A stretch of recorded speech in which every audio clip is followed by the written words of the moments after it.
చక్కని సీతకి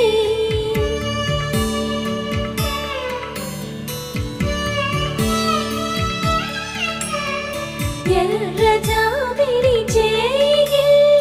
రాముడేడని అడుగుతుంటే